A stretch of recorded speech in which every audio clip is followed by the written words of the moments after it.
गर्व से मैं कह रहा हूं, ये सौभाग्य शिवहर का जो 15 वर्षों से नेतृत्व विहीन था, आज 2 कलमें मिली है।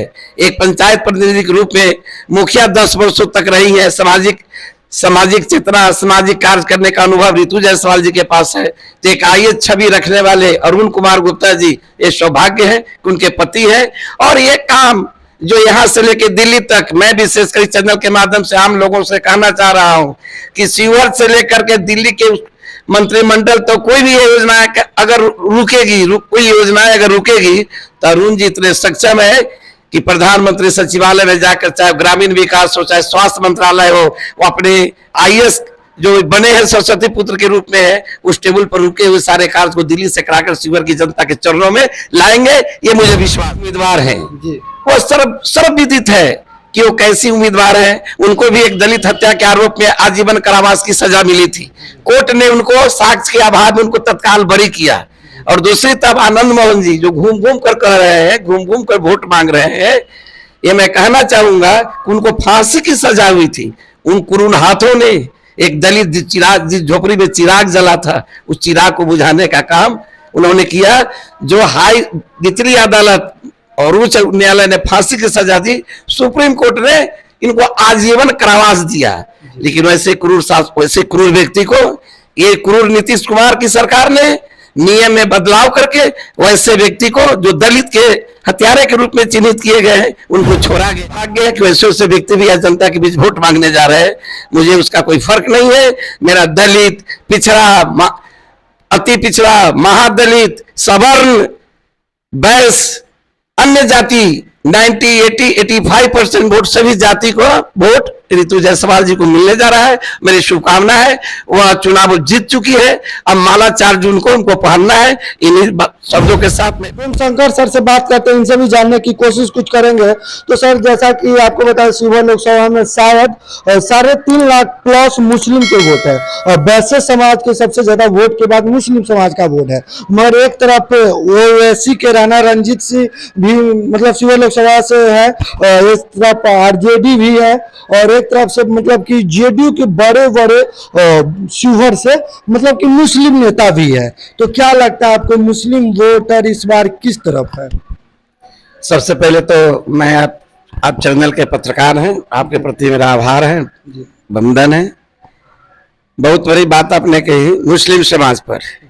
2009 से शिवहर नेतृत्व विहीन है। माननीय रघुनाथ झा जी के नेतृत्व हटने के बाद शिवहर एक नेतृत्व की तलाश कर रहा था और नेतृत्व विहीन यहाँ की जनता थी।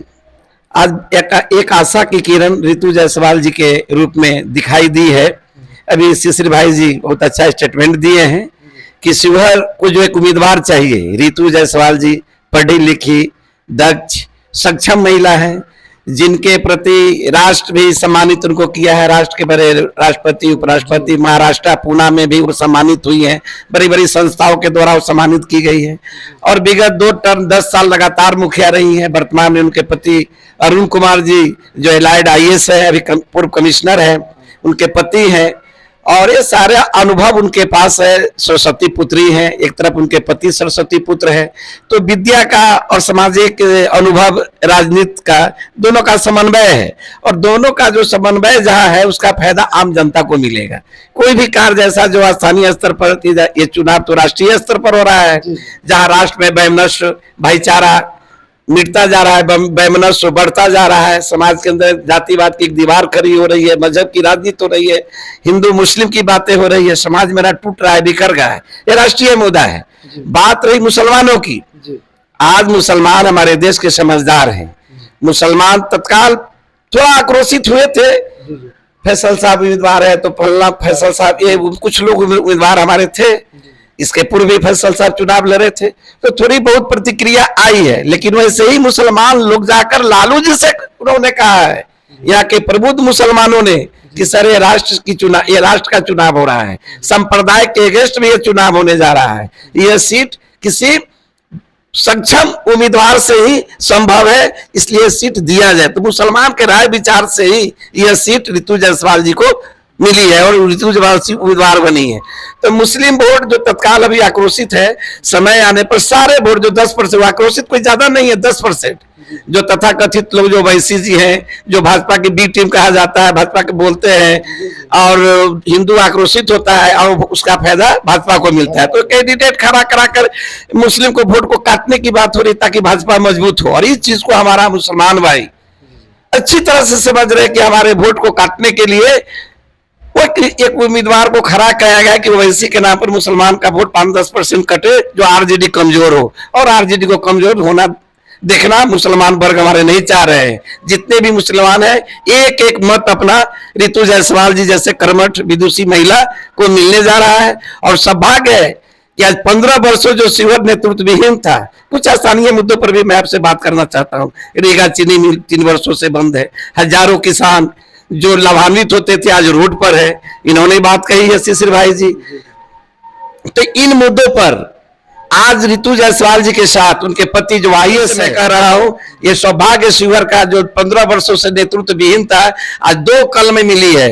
एक पंचायत प्रतिनिधि के रूप में मुखिया 10 वर्षों तक रही है, सामाजिक चेतना, सामाजिक कार्य करने का अनुभव ऋतु जायसवाल जी के पास है। तो एक आईएएस छवि रखने वाले अरुण कुमार गुप्ता जी, ये सौभाग्य है कि उनके पति है।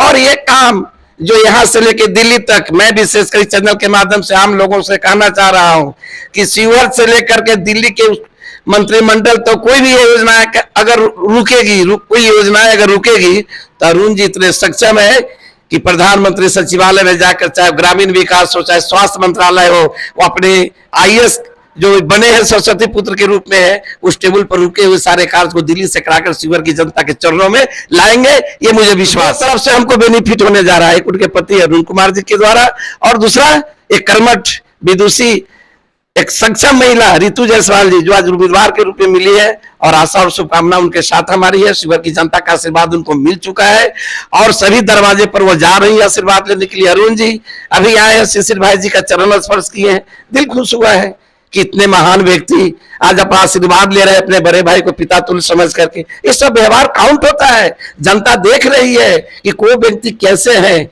और एक तरफ मैं प्रकाश डालना नहीं चाहता हूं, एक तरफ जो हमारे उम्मीदवार हैं वो सर्वविदित है कि वो कैसी उम्मीदवार है। उनको भी एक दलित हत्या के आरोप में आजीवन कारावास की सजा मिली थी, कोर्ट ने उनको साक्ष्य के अभाव में उनको तत्काल बरी किया। और दूसरी तरफ आनंद मोहन जी जो घूम घूम कर कह रहे हैं, घूम घूम कर वोट मांग रहे हैं, ये मैं कहना चाहूंगा कि उनको फांसी की सजा हुई थी। उन कुरूर हाथों ने एक दलित चिराग, जिस झोपड़ी में चिराग जला था, उस चिराग को बुझाने का काम उन्होंने किया। जो निचली अदालत और उच्च न्यायालय ने फांसी की सजा दी, सुप्रीम कोर्ट ने इनको आजीवन कारावास दिया। लेकिन वैसे क्रूर व्यक्ति को, ये क्रूर नीतीश कुमार की सरकार ने नियम में बदलाव करके वैसे व्यक्ति को जो दलित के हत्यारे के रूप में चिन्हित किए गए हैं, उनको छोड़ा गया है। ये दुर्भाग्य है कि वैसे व्यक्ति भी आज जनता के बीच वोट मांगने जा रहे हैं।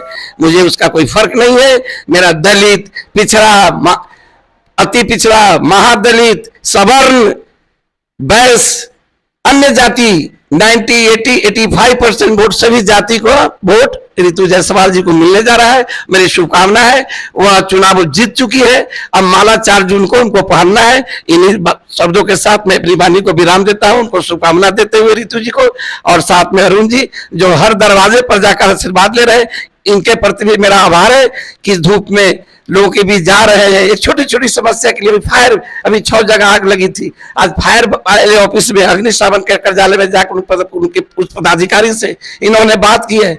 सिविल सर्जन से भी मिल के आ रहे हैं। एक पोस्टमार्टम की समस्या है, पोस्टमार्टम कटर जो होता है, जो करने वाला व्यक्ति होता है, उनकी नियुक्ति शिवहर में नहीं है। उस अभाव में इन्होंने मुस्तैद होकर कल पोस्टमार्टम कराए हैं। अगला की छोटी छोटी समस्या को पकड़ रहे हैं और मिलने से पहले वो अफसर से जाकर मिल रहे हैं, इसका समाधान कैसे हो। तो इन सारी चीजों के लेके चल रहे हैं अरुण बाबू। तो इन सब चीज को देखते हुए मुझे आशा है, विश्वास है कि शिवहर की जनता एक कर्मठ महिला को आशीर्वाद देगी और विजय श्री का माला ऋतु जी के गले में पड़ेगा। तो चलिए, बहुत बहुत धन्यवाद सर। फिर आपको बता दें, जैसा कि इन सभी लोगों का बात सुने, देखना बहुत दिलचस्प होगा कि आखिर शिवहर लोकसभा क्षेत्र से कौन बाजी मार पाता है। तो चलिए, अभी के लिए इतना ही। जय हिंद, जय बिहार।